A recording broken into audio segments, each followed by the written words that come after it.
shake hands first. Yeah, I love it. Thank you, Les. I'm going to sit and be more comfortable because that's my personality. And when he says communicative, let me tell you, I can tack your ear off. Poor Erin got stuck with me on that tour and was like, what did I get myself into with this girl? So school lunch, yeah, it's nasty, gross, not mine. Just to give you a little bit of idea of where I'm coming from, first I want to really thank Les for introducing me. Collaboration is a huge part of what I do to make this program successful with the community. I want to thank Matthew for creating this venue. I don't think we realize how honored what a good opportunity is for Santa Cruz's entrepreneurs to get together and to be able to really create collaboration.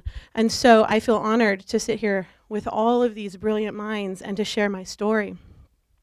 And share the story of this amazing, welcoming community that has allowed this to happen for the students. But it is revolutionary, and I was told quite a bit that I couldn't make it happen. But I was pretty fortunate. I went to an amazing school called the Institute of Integrative Nutrition, where I was educated in over 100 different dietary theories, who says you can do it, and it is being done nationwide. I'm not the only person who's doing it. You have people here in California. A lot of you have heard of Jamie Smith, who started with Santa Cruz City Schools, and there's a lot of great things happening with SoCal. And the mountain schools, they're all doing their very best, but we do have very, very strict guidelines set by the USDA, and which most of you would think were going to benefit your children, but are very, very hard to fulfill. Aaron's drink doesn't fit any of the requirements. So we're very hard pressed to find excellent food for these students. Companies, manufacturers, distributors are trying very hard to make those adjustments, but they can't. So I'm here to kind of talk to you a little bit about how we were able to do it in the Live Oak School District. I believe that success comes in 5 different forms. I believe you first have to have passion for what you believe in. And then, of course, you have to have a community that stands behind you to be able to get that job done. And that eventually turns into work that you love with all of your heart and the things that we do. And then it's collaboration, meeting the people who are going to help you to make your idea come to light. And then, of course, finally, it's the gratitude. Gratitude to everyone, and gratitude for the opportunity to feed hungry children. That's what I do every single day. I go to school, and I feed hungry children, and it is what gets me through my days, and I love it.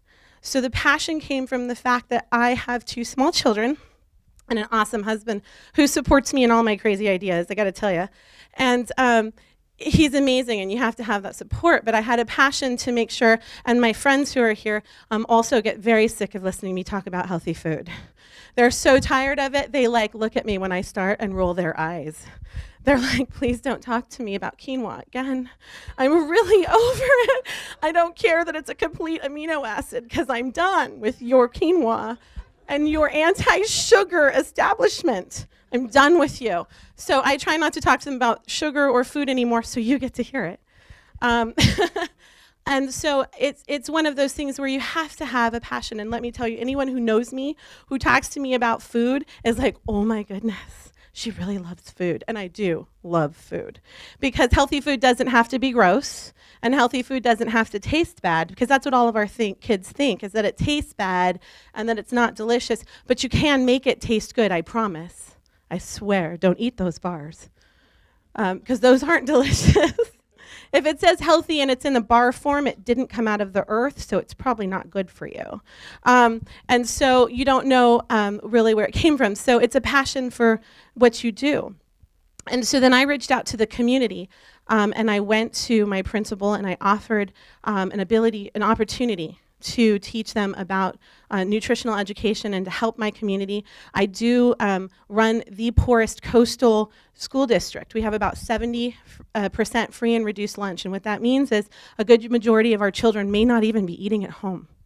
70%, we're the only meal that they get during the week. And this makes me emotional and I get upset, because that means when they leave on Friday, they may not eat the entire weekend. And when they come to school, on Monday morning, the breakfast that they get and the lunch that they get may be the only meal they've had all weekend. And so that really drives a community It drives you. It makes you want to go and feed those children every single day. You're responsible for the meals that they're going to get. So it's a very powerful work.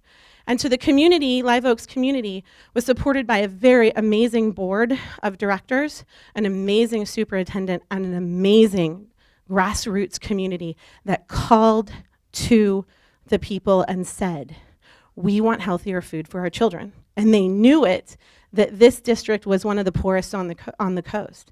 So as a parent, I go in and I offer my services because I felt like the principal at my children's elementary school needed support from me as a community member who knew that. And I walked into their wellness meeting and I said a few poignant things. And shortly after that first wellness meeting last October, they said, we think we need you. And I was like, oh, what did I get myself into? So I thought that I could change school food just walking in because I had nutrition and knowledge. I knew where I was coming from. And I thought, hey, I can just change it all. Just change that menu. What's wrong with these people? How come they're serving this processed garbage to my children? But it's not that easy. There's all kinds of regulations and policies that stand before even well-meaning directors who want to change programs. And so I had a very uphill battle. I had a lot of people tell me we couldn't do it. And I'm a pretty determined woman. And I was like, we can do it. And with the support of our community locally, in the Live Oak community, that little sweet section between Santa Cruz proper and and Capitola, those parents were going to make it happen no matter what, and the board was going to support it.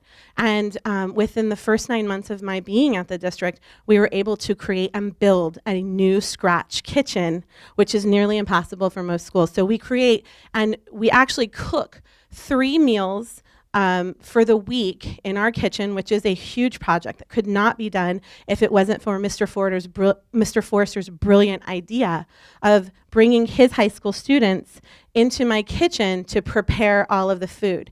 They've learned knife skills, they've learned food handling skills, they're getting confident in the kitchen. So I've got parents calling me and saying, hey, my high schooler feel super comfortable in the kitchen, and they're actually making pasta for the family, and they feel good, and they actually know how to use a knife.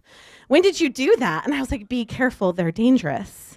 But these children are confident, they're dealing with, and they're seeing what preparation on a large scale is. And I'm a very, very strict boss, and I run a really tight ship. So there's no messing around in my kitchen. I'm very serious about the food we cook. And so they come in, they know the rules, the system is set up very easily, and we put it together. But there are a lot of components that is far too much information to go into at this time. But without that, the community support and being able to do that, we wouldn't do it. There's so many organizations that support school lunch for us. We work with the Central Coast Food Alliance, which if none of you have heard of it or worked with them, they're up at UC Santa Cruz. They deal with the food lab up there, and Tim Galarno is an absolute amazing advocate for school lunch and having school lunch in your healthy school lunches in your schools. We work with Food Corps, which is also based out of UC Santa Cruz. Rowana Cooper is here, and she helps me with procurement. She works directly with the life labs at our school. The other directors taught me how to do my job freely. They gave their information freely to me.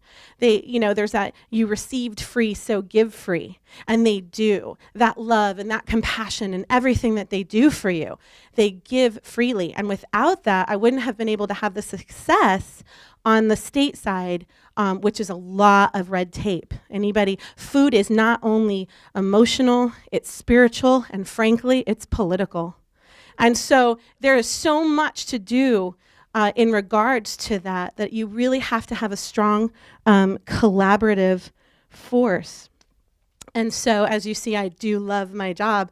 And I think that anytime you have a passion for something, it turns into love for something. And when you love it, you can move mountains. And if you have a community that will stand behind you, you can really do great things. And in my case, I get the honor to feed 800 hungry students every single day with fresh meals that come directly from our farmers. We try to buy local, seasonal, And we really don't do a lot of organic, but we do try to do a lot of local and seasonal. The meats are antibiotic free. We work really hard to make sure that it's we work with clover, which is humane to animals. And the goal is to really educate our children and get them to a whole new level with food. And finally, it's gratitude. I feel so grateful to do the work that I do, that I get to be in work that I love, and I get to make change in children and change their lives and be the person. The food we consume washes over our cells and sets the standards for what our DNA is going to do. So the food that these children eat is so clearly important for them. It makes them focus. It helps their brains. They cannot learn unless they're eating well. So if you want to make changes in your school districts and you want to make things happen, start at the bottom. Start by being a concerned parent or a concerned citizen. Get involved in your wellness committees. Every school is required to have one. And be a voice for your students. Be a student advocate, because this is what these children need. Many of us don't realize how many of these children go home and go to sleep hungry. Thank you.